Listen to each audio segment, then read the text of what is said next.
पुर साजिश वाजनी रंगी इश्क बाहर रंगे के खाही सर बरारत। इकबाल कहता इश्क दे बारे मत पुछ ते आशिकां दे बारे मत पुछ, जिवें तू कवें हुजूर दा आशिक तैनूं उवें नजर आएगा जिवें तू चाहें। हुजूर की बारगाह में अर्ज नहीं की हुजूर थोड़ा सा आप तशरीफ रखें, मैं जरा डाल उठा लूं ना, आगे हाथ ऐसे कर दिया। अब तीर आ रहा है, ये अंगूठे चूमने के लिए तैयार नहीं है, इसके अंगूठे भी परेशान होते हैं। ये देखता है दाएं बाएं कि कहीं कोई देख तो नहीं रहा मैं अंगूठे चूम रहा क्या। ऐसे वो हाथ खत्म हो गया, शल हो गया, खत्म हो गया, तीर बचाते बचाते गोश्त तोड़ गया, फिर 70 जख्म जिस्म पर भी लग गए, फिर एक सर पर तीर लगा, सर फट गया, बेहोश होकर गिर पड़े। हजरत सैयदना सिद्दीक अकबर को हुजूर ने भेजा, फरमाया सिद्दीक जाकर इनके चेहरे पर पानी छिड़को, इनको होश आए। मैं जो बताने लगा हूं नशा इसके रसूल का ऐसा तो नहीं है जो उतर जाता है। सर फटा हुआ है, हाथ खत्म हो चुका है, ये पूरा बाजू खत्म हो गया, सर फटा हुआ है, लेकिन जब होश आई तो ये नहीं कहा सिद्दीक मेरा क्या बनेगा, मेरे बच्चों का क्या बनेगा, मैं बच भी सकता हूं कि नहीं। होश आते ही एक ही सवाल किया, मा फाल रसूलुल्लाह, सुभान अल्लाह, सुभान अल्लाह। फरमाया हुजूर का बताओ क्या हाल है, हुजूर का बताओ क्या हाल है। हजरत सैयदना सिद्दीक अकबर ने कहा कि हुवा अरसलनी इलैक, कहा कि उन्होंने ही तो मुझे भेजा आपकी तरफ। फकाला खैरा, फरमाया फिर कोई मसला नहीं, कुल्लो मुसीबत इन बादा का जलल, हुजूर के होते हुए ये सर फटना इनकी क्या हैसियत है, जख्म हो जाना क्या हैसियत है, हुजूर जो मौजूद। एक हम है कि एक हमारी तकरीर सुनी, फिर अगले दूसरे दिन जाके सुनी, फिर खुद ही बैठ के तज्जिए करता रहेगा कि नहीं वो मौलवी साहब एक ये कह रहे थे कि हुजूर ये हैं, फिर मौलवी साहब चलो मैं दरमियान में चलता हूं, मैं उसको भी मानता हूं, मैं उसको भी मानता हूं। हमारे खुद ये फैसले होते हैं। मैंने कहा ये तूने क्या माना रसूलुल्लाह को, मानना ये है कि सब कुछ भी एक, ये मलाला जो है ना ये मुसलमानों की बेटी नहीं है, ये बात याद रखना। हाँ ये मलाला मुसलमानों की बेटी नहीं है, ये यहूदो नसारा की एजेंट है। हाँ जी ये मुसलमानों की बेटी नहीं है, गुस्ताखान रसूल के साथ खड़े होकर ये तस्वीरें बनवाती है। सलमान रुश्दी के साथ खड़े इसने तस्वीर बनवाई, तस्लीमा नसरीन, ये दोनों इतने बड़े गुस्ताख हैं कि मैं बयान नहीं कर सकता कि ये कितने बड़े गुस्ताख हैं। ये खड़े होकर उनके साथ तस्वीरें बनवाती है। ये है मुसलमानों की बेटी, ये है मुसलमानों की मां, हजरत उम्मे उमारा। मदीना पाक में खबर चली गई हुजूर पर हमला हो गया। अब मैं किसको दीन समझाऊं, मुसलमानों के पास तो जुम्मा पढ़ने के लिए टाइम नहीं है, नमाजें पढ़ने के लिए टाइम नहीं है, नामूस रिसालत के लिए इनके पास टाइम नहीं है। अब क्या किससे बात की जाए।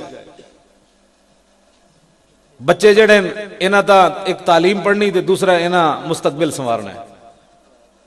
अब बच्चों का तो नौजवानों का तो मसला है, इन्हां तालीम पढ़नी और तालीम भी क्यों जी। मैं पूछा अगर ए सही हुल बुखारी ए बुखारी दी हाओ ते पेश क्यों पई हुई, ते उलमा ते दीनी मदरसे दे तलबा तो छड़ के कोई बंदा मैनू जवाब नहीं दे सकता भी हाओ ते पेश क्यों। चलो ये तो हो गई सही हुल बुखारी। मैं बड़े मजमे चो ये पूछा भाई अल्हम्दुलिल्लाह अल्हम्दु दी दाल होते पेश क्यों आई, मैं अलहमदा पढ़दा जबर पढ़दा, तू उसी गलत करके दसो इनू अरबी ग्रामर के मुताबिक। बड़े मजमे विच भी किसी नहीं पता अलहमदो दी दाल ते पेश क्यों आई, इहदे ते जबर क्यों नहीं पढ़ी जा सकती, अलहमदे क्यों नहीं पढ़ा जा सकता। बड़े मजमे में मैंने इसका जवाब कोई नहीं दे सकता। दसो है मुसलमानों, जिसको अलहमदो की दाल की पेश का पता ना हो वो भी बैठकर नामूस रिसालत पर बातें करता है, वो भी मुमताज कादरी के बारे में फैसले करता है, और वो भी हमें लोग बताते हैं नहीं मौलाना साहब थोड़ी सी बात ऐसे होनी चाहिए। जिस मैं बड़े मजमे में बात कर रहा हूं, ऐसे नहीं बात कर रहा। क्या दीन पढ़ा आपने लोगों ने, क्या आपने क्या कौन सा इल्म पढ़ा है, मुझे बताएं वो इल्म। जब हुजूर की शान ही आपको समझ ना आई, बताया ही नहीं हुजूर की शान। नौजवान पैसे, मुस्तकबिल, रसूलुल्लाह की नामूस, इज्जत, इस पर तो तकरीर सुनने के लिए तैयार कोई नहीं है। अच्छा भला मतलब है साढ़े बच्चे ने नात पढ़ी, बड़ी जबरदस्त पढ़ी, कई नात खान जनाब उछल उछल के पूरा स्टेज भी हिला दें। चलो उनका अपना एक जोश और जज्बा है, वो भी मैं उसको भी उसकी भी कदर करता हूं। एक सवाल है, नात खान जब हुजूर की जुल्फ की बात करता है हमारी कौम उछलती है, जब नामूस रिसालत की बात हो तो कौम को क्यों सांप सूख जाता है। नहीं लोग बोलते लोग परेशान हो जाते हैं। हो सकता है बस में आसान वाले भी परेशान हो जाएं कि भाई मौलाना आप क्या बातें कर रहे हैं। नामूस रिसालत का मसला सबसे बड़ा है, इस पर कौम क्यों परेशान है मुल्क पाकिस्तान बनया रसूलुल्लाह दे नां दा, उतलियां स्पीकर नातखानी क्यों बंद हो गई, उतलियां स्पीकर मुस्तफा जान रहमत क्यों बंद होया।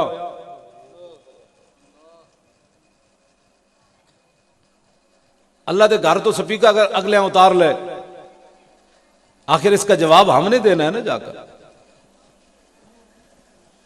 मैंने एक पुलिस वाले को कहा, मैंने कहा थोड़ी किस्मत चंगी, मसीतां बोल दियां कोई नहीं, जे ए बोल पवन तो लग तुहानू पते जान, लेकिन कदी कदी बोल भी पैंदियां। हजरत सुफियान सौरी मसीती अंज लत्ता लमियां करके बैठे सन ते आवाज आई, ओ बैला ओ अल्लाह के घर इंज बैठे। मैं आखा कदी कदी बोल भी पैंदियां, तुसी डर जाओ उस वेले कोलों कि मसीतां बोल पवन। इकबाल कलंदर लाहौरी कहंदा मैं मस्जिद च गया ते वेख्या ते मौलाना साहब हुजरे विच लम्मी तान के सुते हुए, ते मैं क्या मौलाना कहा इकबाल ने शेख हरम से, तहे मेरा बे मस्जिद सो गया कौन। इकबाल कहने लगा मैं मौलाना नु क्या हो, हुजूर दी उम्मत बाहर गुमराह हो रही, तुसी मसीती सुते पे हो, और की होया तुहानू मौलवी हो। इकबाल कहंदा मौलाना ते लम्मी तान के सुते हुए सन, लेकिन मसीत बोल पई, निदा मस्जिद की दीवारों से आई। हाँ, इकबाल कहंदा मौलाना ते लंबी तान के सुते हुए सन, लेकिन मस्जिद दियां दीवारां बोल पईयां कि फरंगी बुत कदे में खो गया कौन। इकबाल कहने लगा मसीत बोल पई मौलाना दे दिफा विच कि मौलाना चलो यार सुते मसीती सुते, तुसी केड़े पासे गए। हाँ, ये ते मसीती मुड़ के सुते ते तुसी फरंगी बुत कदे विच जाके खो गए हो। तो जनाब आज एन कभी हुजूर की इज्जत और ना अमन की बात, आज मदारिस दीनी मदरसे भी अमन की बात। एक मौलवी तकरीर कर रहा अंग्रेजों को पैसे खा के, कहने लगा हजरत मूसा अलैहिस्सलाम और हजरत हारून को रब ने फरमाया फकूल लहू कौलन लय्यिन अल्लाहु यतज़क्कर औ यख्शा, ये तकरीर पे करे। तो मैं क्या हालांकि आला हजरत बरेलवी ने तो खुद जवाब देता है, फरमाया ये मूसा अलैहिस्सलाम की बात है जो रब ने मूसा अलैहिस्सलाम को फरमाया, हमारे नबी को ये नहीं फरमाया। हमारे नबी को फरमाया या अय्युहन नबिय्यो जाहिदिल कुफ्फार वल मुनाफिकीन वग़्लुज़। ए उलमा नोट कराने का। हाँ जी, हाँ जी, आला हजरत फरमाया ये हमारे ही शरीयत में नहीं है। हाँ, ये मूसा अलैहिस्सलाम के लिए नरम बात करो, हुजूर की उम्मत में नरम बात नहीं गरम बात। हाँ जी, हमारी नरम बात नहीं है ये बिल्कुल। मैं अगर इस पर बातें शुरू कर दूं तो ये दूसरी तरफ मौजू चला जाएगा। हाँ, हुजूर की इज्जत और नामूस पर नरम बात नहीं हो सकती। हजरत सलाहुद्दीन अयूबी के दौर में जिस तरह आज है ना, मौलवी हमारे कई हर साल अमेरिका के दौरे पर जाते हैं, जाहिर है फिर जो दौरे पर जाता है कोई काम तो होगा ना, वहां बहुत सारे लोग जाते।